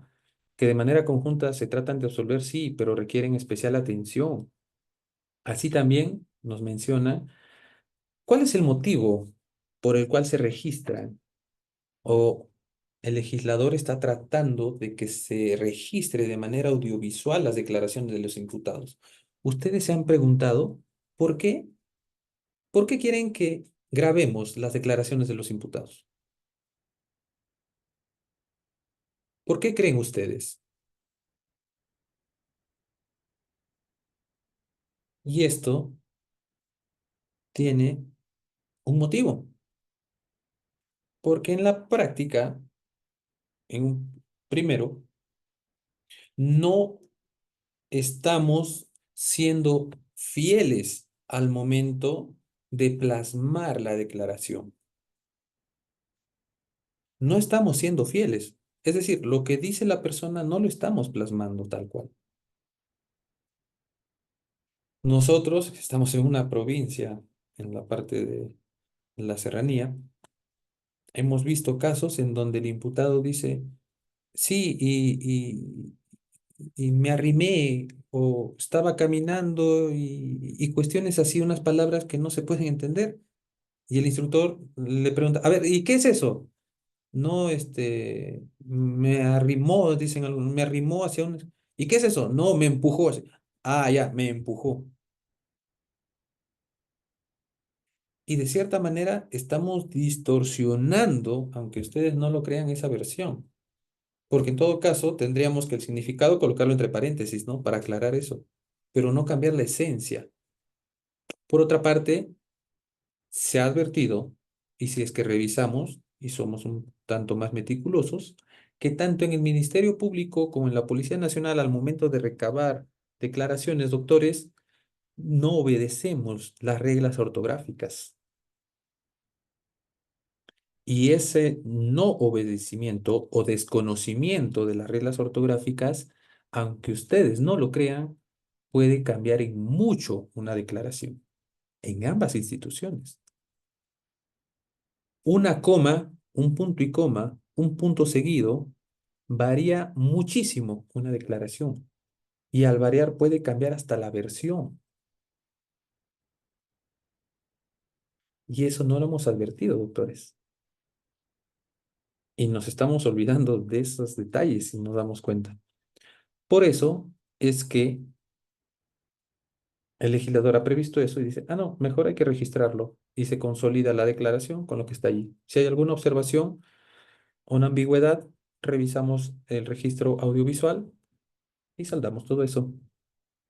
Por otra parte, han existido casos en donde las versiones no son tal cual y se trata de extraer cierta información. En cambio, si se registra de manera audiovisual, vamos a ser más fieles, como les decía, en cuanto al registro de esa versión. Ese es el motivo, doctores, por el cual el legislador ha previsto que se registre de manera audiovisual. ¿Y qué es de ayuda? Claro que sí, es de muchísima ayuda. Es de muchísima ayuda. Entonces, vamos viendo cómo estas variaciones tienen un motivo y ese motivo debemos conocerlo, doctores. Así también nos menciona si el fiscal tiene conocimiento de la diligencia y no puede participar en forma presencial, puede hacerlo de manera virtual, debiendo dejarse constancia de su participación. Y esto porque una cosa es no participar y otra cosa es participar de manera virtual, ¿no? Y si es que lo hace de manera virtual, en excepciones, nos menciona como excepción, no como regla, sino como una excepción, es que se deja constancia de su participación y para esto recomendamos, pues, olvidarnos ya, esto siempre lo repito, olvidarnos de las famosas, y se realizó una llamada, una videollamada. ¿Por qué mejor no creamos una plataforma con código QR a través, como el código mediante el cual han ingresado ustedes a nuestra sesión el día de hoy? Y con eso tenemos un código que es irrepetible. Y de esa manera dejamos constancia de la participación de todos nosotros. Son formas de consolidar nuestro trabajo y brindar mayor grado de fiabilidad de que efectivamente se ha realizado de la manera en que estamos mencionando. Algo que ha surgido bastante debate, doctores, es en cuanto a el valor de la prueba de la confesión, nos menciona, y es que antes nos decían que la confesión tiene validez si se presenta ante juez o fiscal, ya lo conocíamos, pero acá se ha agregado algo y nos menciona que solo tendrá valor probatorio cuando la confesión sea prestada ante juez o el fiscal. Eso ya estaba. Y miren lo que han agregado. O ante la Policía Nacional en la subetapa de investigación preliminar, debiendo ser recibida con presencia de su abogado, defensor, y haber sido registrada en dispositivos o equipos audiovisuales. Con esto nos quiere decir que ahora puede surgir una confesión en la subetapa de investigación preliminar en presencia de la policía. Oiga, ¿este no es un cambio acaso en el rol? Es un cambio pero tremendo, porque nos dice que ahora surge confesión frente a la policía en investigación preliminar y nos pide justamente este requisito, que sea registrado en equipo audiovisual. ¿Y por qué creen ustedes que pide eso?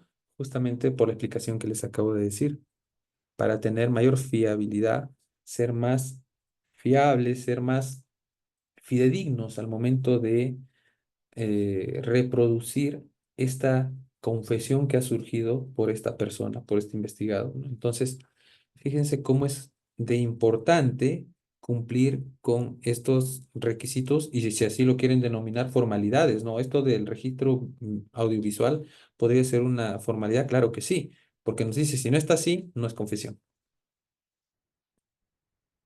Y justamente el fiscal es quien tiene que decirle, señor efectivo policial, no se olvide que estamos frente a una confesión, tiene que cumplir estos requisitos para que sean válidos con posterioridad. Se dan cuenta cómo cada uno tiene un rol importante en la investigación. Muy bien. Otro de los cambios que ha surgido es en cuanto al control de identidad policial. Y nos menciona que la policía, en el marco de sus funciones, sin necesidad de comunicación u orden del fiscal o juez, podrá requerir la identificación de cualquier persona y realizar las comprobaciones pertinentes en la vía pública, lugar donde se hubiera requerido, realizar requerimiento cuando considere que resulta necesario. Son dos de los requisitos para prevenir un delito u obtener información útil. Y además nos dice algo interesante. El intervenido tiene derecho a exigir al policía le proporcione su identidad, ya lo conocíamos eso, la dependencia a la que está asignado, y ahí le han agregado algo. Ser informado que el efectivo policial puede registrar en audio y video al momento de la intervención y registro de ser su caso. ¿Qué quiere decir con esto? Muy bien, señor Henry Blanco, estamos realizando un control de identidad bajo cualquiera de estos dos supuestos, prevenir un delito o obtener información o averiguación de un hecho punible. Dos supuestos. Muy bien. le saluda el efectivo policial, le indica el grado, sus nombres y apellidos, la dependencia a la cual está asignada. Y acá viene el detalle, que el efectivo policial tiene que indicarle a la persona, al ciudadano, que está siendo objeto de registro audiovisual.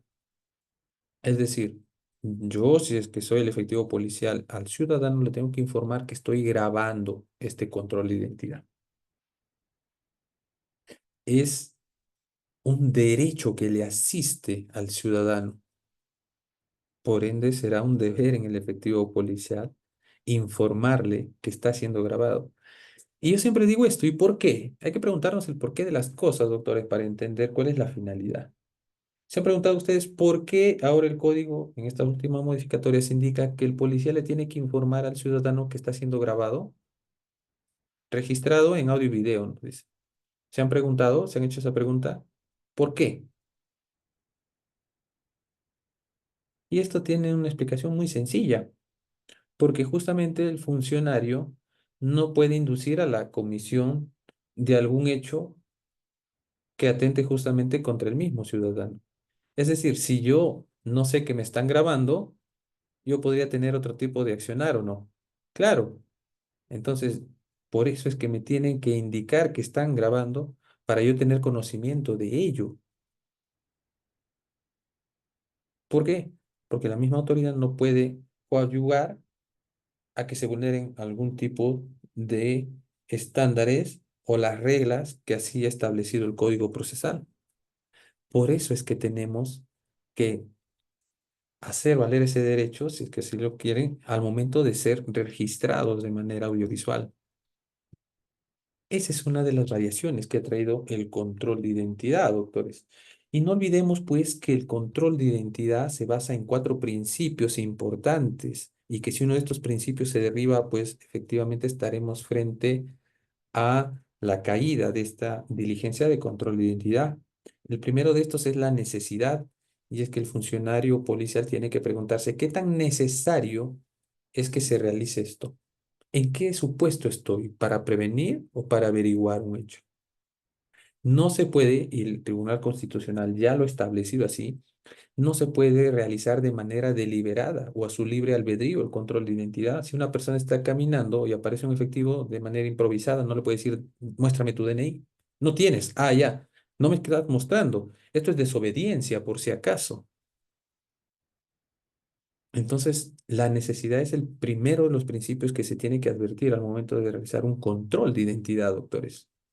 El segundo es la razonabilidad, y es que en el ejercicio del control de identidad esta persona puede ser privada de su libre tránsito, claro, porque es retenida, y al ser retenida inclusive puede ser conducida a una dependencia policial para identificarla. Entonces, las razones por las cuales yo estoy actuando de esta manera, o el funcionario está actuando en contra mía, obedece a alguna razón para que esta limitación de este derecho de libre tránsito sea un poco más vulnerado o no. ¿Obedece alguna razón? Ese es el segundo principio, doctores.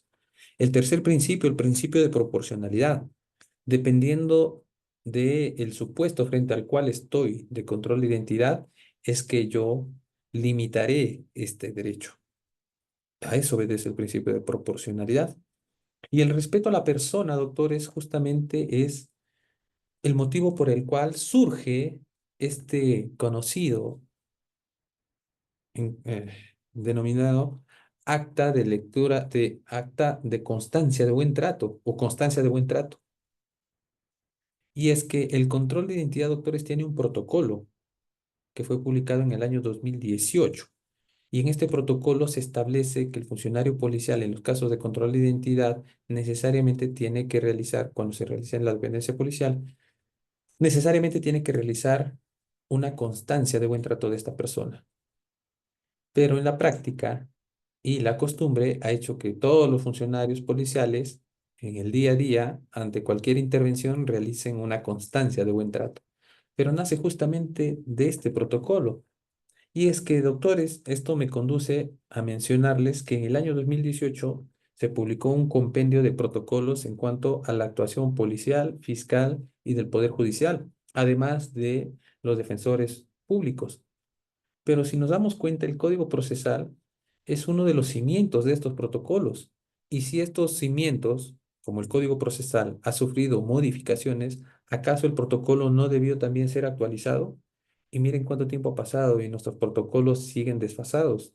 Entonces tendríamos que prestar especial atención a ello porque todos estos protocolos, con las modificaciones constantes, no solo del Código Procesal, sino también del Código Penal, es que ya deberían ser actualizados, ¿no? Y justamente en virtud a todo esto que les acabo de mencionar, doctores. A propósito del control de identidad, acá eh, existe una sentencia ya del Tribunal Constitucional, un pronunciamiento en el expediente 00413/2022, en donde se establece un caso muy interesante, fíjense ustedes, en donde mencionan que una pareja de esposos con su menor hija se desplazaban en su vehículo. Son visualizados por un patrullero, el patrullero los intercepta y dice, a ver, este vehículo está de manera sospechosa, estaciónese, le indican que se estacione para que realicen el control de identidad, el vehículo sigue su camino, desobedece esa orden, sigue el camino, finalmente se estaciona, descienden los señores, van a una bodega y están comprando una botella de agua. Y en ese momento llegan los efectivos policiales y reducen a la persona, le dicen que está frente a la comisión del delito de desobediencia a la autoridad porque han pedido que se identifiquen para el control de identidad y estos no han hecho, no han obedecido esa orden de los efectivos policiales. Finalmente, el Tribunal Constitucional, en este caso, doctores, sostiene, fíjense en la parte subrayada, sostener que existió una actitud sospechosa en los favorecidos carece de toda base razonable si tal aseveración no se justifica objetivamente o no se explica. Y como ya se ha dicho, ¿en qué consistiría esa actitud sospechosa? Entonces el Tribunal Constitucional nos está diciendo que no basta con que nos digan que nos han intervenido en actitud sospechosa, sino que expliquen en qué consiste esta actitud sospechosa y sustenten de manera objetiva las causales por las cuales se ejecutó el control de identidad. Ya lo decíamos, recuerdan ustedes, no se puede realizar de manera antojadiza o deliberada por el funcionario policial, sino que tiene que obedecer a estos procedimientos establecidos para el control de identidad. Entonces, yo conversaba con unas amistades y lo que nace mal va a terminar mal, porque justamente, ¿cómo inició este control de identidad? ¿No fue acaso de manera deliberada? El vehículo estaba desplazándose y de la nada aparece el vehículo patrullero y le indica que va a realizar un control de identidad de ese vehículo porque estaba en actitud sospechosa. Y esa interpretación la realiza el Tribunal Constitucional. Dice, no, momentito, no puede haber acá un delito de desobediencia. La autoridad, porque para empezar, ¿cómo nace esta desobediencia? La policía indica de un control de identidad. ¿Y este control de identidad nació bien? No, no nació bien porque no estaba subsumido en ninguno de los supuestos. Fue de manera deliberada. Entonces, frente a un hecho que nace irregular, no puede nacer un delito de algo irregular, porque la propia policía estaría propiciando a que ellos, a que el ciudadano cometa estos delitos, si es que nace de la responsabilidad misma de la policía, indica el Tribunal Constitucional. Entonces, fíjense qué tan interesante es este pronunciamiento que tiene, porque nos va a ayudar a entender cómo es que se va a realizar este control de identidad. Pero algo interesante, además, doctores, y esto nos lleva a la reflexión, es mencionar el argumento número 22 del tribunal justamente en este caso. Y miren, todos nos podemos equivocar. ¿Y en qué sentido? Nos menciona el Tribunal Constitucional en el fundamento 22. De otro lado, y si bien se argumenta con que los intervenidos no quisieron exhibir su documento de identidad, lo que correspondía previo cumplimiento a lo dispuesto en el artículo 105 del Código Procesal Penal, o sea, el control de identidad, era denunciarlos por la comisión del delito previsto en el artículo 368 del Código Penal. Muy bien. Y acá viene lo interesante. Nos dice, mas no enmarrocarlos y conducirlos a viva fuerza local policial. pues tal proceder ni está permitido por razones de control de identidad y no puede la misma autoridad convertirse en facilitadora de las propias condiciones que conduzcan a un flagrante delito para que a partir de allí autohabilitarse a la potestad de detención. Es lo que les mencionaba, ¿no? Pero acá nos menciona dos partes muy interesantes. Nos dice, más no enmarrocarlos y conducirlas a viva fuerza al local policial. Muy bien. Y nos dice, pues tal proceder ni está permitido por razones de control de identidad, ni puede la misma autoridad convertirse en facilitadora de ello. Yo les pregunto, por un control de identidad, ustedes pueden, si ustedes son abogados de alguna persona y esta persona, ante un control de identidad, quiso lesionarse a sí mismo, se puso alterado, no contaba con los documentos y deciden llevarlo a la dependencia policial. Y en ese interín, desde el lugar hasta la dependencia policial, yo les pregunto, ¿se podrá enmarrocar, colocar las marrocas o los grilletes en las manos de este intervenido?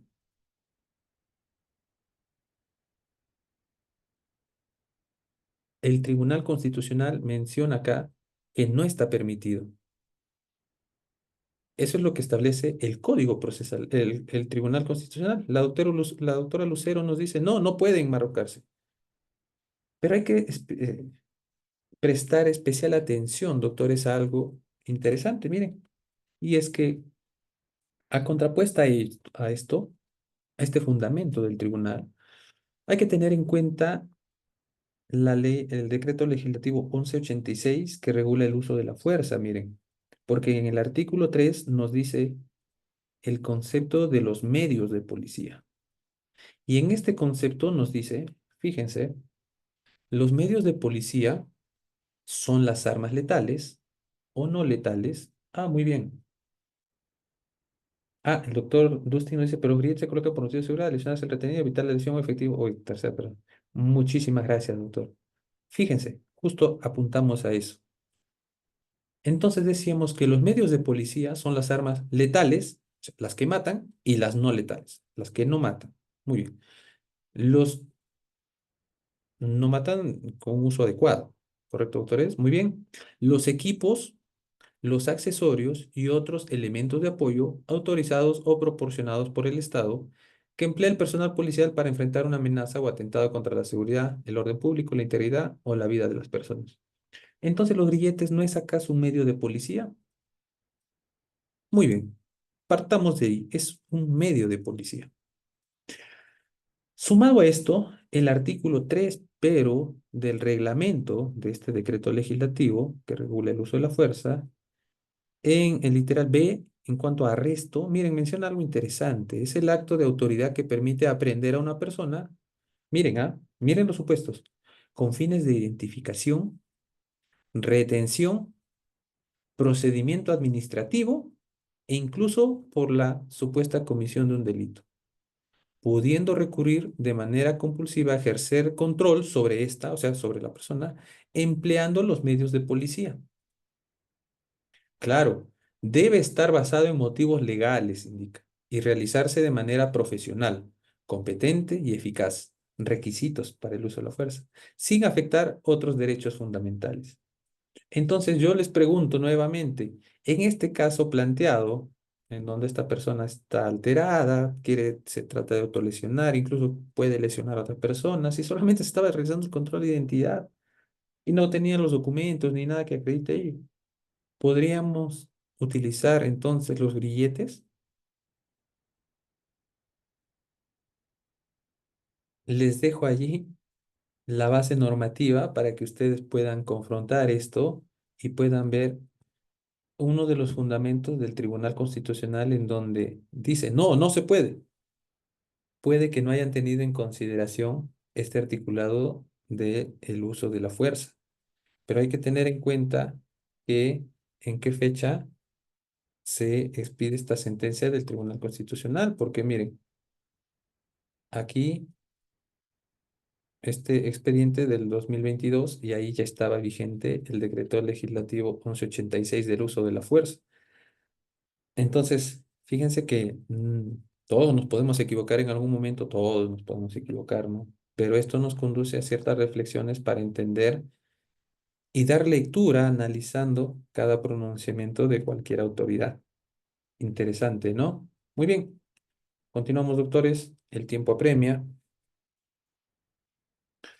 Hay que tener en cuenta que un control de identidad, además, doctores, es muy distinto a una pesquisa y se suele confundir. Ya existen pronunciamientos en donde bajo un control de identidad finalmente se realiza una pesquisa y eso desnaturaliza el procedimiento, por ende, nulo todo lo actual. Y no es lo mismo, fíjense, porque el control de identidad tiene una base normativa en el artículo 205, mientras que la pesquisa en el artículo 208, 9 y 10. La finalidad del control de identidad, los supuestos es o previenes un delito u obtienes información de relevancia para una investigación. En cambio, en la pesquisa no. En la pesquisa se va a comprobar un estado de cosas y la recolección del mismo. Por ejemplo, si el agraviado indica que fue víctima de robo en el jirón tal, altura de la cuadra tal, y que producto de los hechos se le cayó no lo sé, su billetera, imaginemos. Entonces diremos, muy bien, sí, el doctor Lucinio se tiene en cuenta que el retenido no puede ser ingresado al calabozo. Sí, eso queda clarísimo, no puede ser ingresado a calabozos. Muchísimas gracias. Y les decía, si nos brindan esa información en el marco de una investigación y nos dicen que en tal lugar se produjo el hecho y producto de ese hecho se me cayó, no sé, se me cayó el reloj.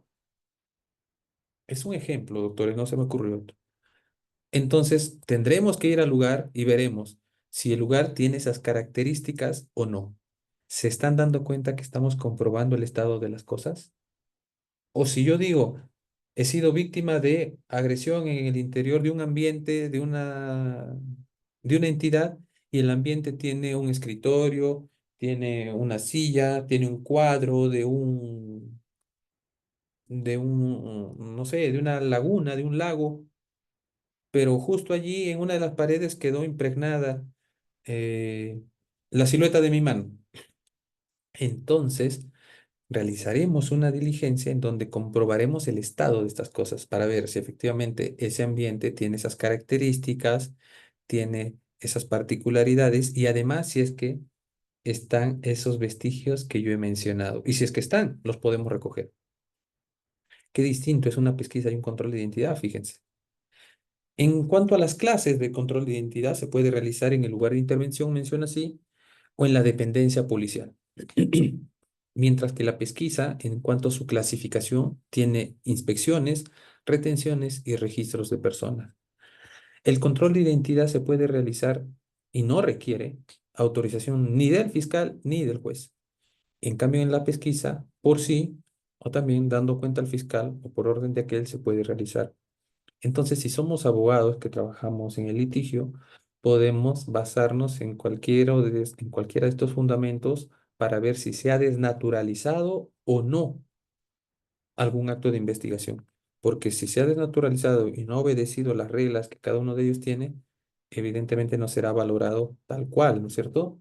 Entonces, fíjense que debemos conocer ello porque en la práctica tenemos esos inconvenientes. Ahora bien, también se suele confundir, y esto aparece a través de los medios de comunicación, un operativo de revelación del delito con un control de identidad policial y los controles policiales públicos en delitos graves. ¿Y en qué se diferencian? Esto es una herramienta de mucha utilidad para el litigio porque, doctores, si ya tenemos conocimiento de la posible perpetración de un hecho o que se está produciendo y vamos a intervenir frente a ello con conocimiento previo, repito, es que tendremos que obedecer las reglas que están establecidas en el operativo de revelación del delito. Ejemplo, en los casos de extorsión. ¿Han visto ustedes cómo se prepara ese operativo? ¿Acaso no el dinero no es rociado con un reactivo que se llama VTRAM y que este reactivo deja señales fluorescentes en las manos? ¿Hay una preparación previa o no? Y tiene un procedimiento especial porque dice con conocimiento del fiscal y participación de este. Y si es que no puede hacer, tiene que llegar y validar la actuación. Aquí no es que tomé conocimiento del hecho por flagrancia y voy y actúo. Acá hay un conocimiento previo que tiene un procedimiento especial. El control de identidad tiene otra naturaleza. Y así también los controles policiales públicos en delitos graves, lo que es conocido como Plan Cerco. Entonces, fíjense que cada artículo y frente al hecho, al cual ustedes estén, valga la redundancia, requiere del procedimiento específico que obedece a cada uno de ellos. Porque de lo contrario, no estamos obedeciendo las reglas del juego que están establecidas en el Código Procesal. Y ya lo hemos dicho al momento de iniciar nuestra sesión. No se obedecen las reglas del juego, por ende no se van a valorar ello. Puede ser muy bueno, puede ser culpable, puede ser responsable, sí, pero si hemos vulnerado todas estas garantías, no se van a valorar adecuadamente, doctores. Por eso es que es importante. Muy bien. El artículo 173 también ha variado, fíjense, en cuanto a la labor pericial. Y nos dice, la labor pericial que corresponda se encomendará sin necesidad de designación expresa y observando las competencias legalmente asignadas. Y acá hay que tener en cuenta algo. Acá hay un principio que se llama principio de prelación y esto no lo hemos tenido en cuenta. Y es que no podemos saltearnos sin antes dar una lectura en ese orden. ¿Por qué creen ustedes que el legislador ha puesto en ese orden? No es porque le pareció mejor, es porque ese orden debería, repito, debería ser obedecido para ir en cuanto a este nombramiento. Y miren el orden que establece. Nos dice que primero se tendrá que acudir a la Dirección de Criminalística de la Policía Nacional del Perú o sus oficinas descentralizadas. En cada departamento existen OFICRIS, que son las oficinas de criminalística.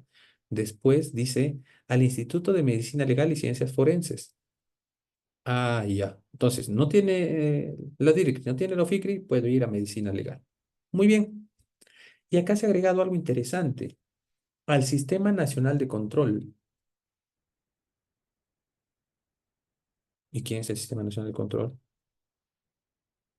Podemos acudir entonces a la Contraloría, porque ellos tienen funcionarios de diversas ramas del saber que pueden ayudar en algún momento en cuanto al conocimiento se trata. ¿Por qué? Porque existen justamente la realización de ciertos actos en donde se necesita de ciencia y tecnología, y con los cuales no se cuenta con los operadores de justicia y por eso requieren de este pronunciamiento especial.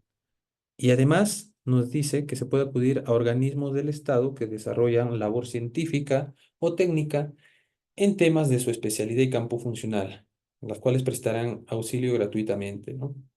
Esto, doctores, puede sonar muy bonito, muy interesante, pero no sé si ustedes han tenido experiencias en donde se ha requerido del trabajo pericial, en donde ni el Ministerio Público ni la policía cuentan con los medios, los equipos ni los profesionales para realizar cierto tipo de pericias.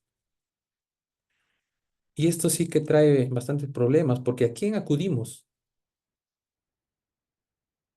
Muchos de ustedes dirán, bueno, podemos acudir a las universidades que tienen laboratorios, ¿no? Y tienen personal que se dedica a la investigación. Esto suena interesante, pero al momento de efectivizar ello, ¿quién quiere meterse en un proceso penal? Porque luego de emitir tu pronunciamiento te van a estar llamando.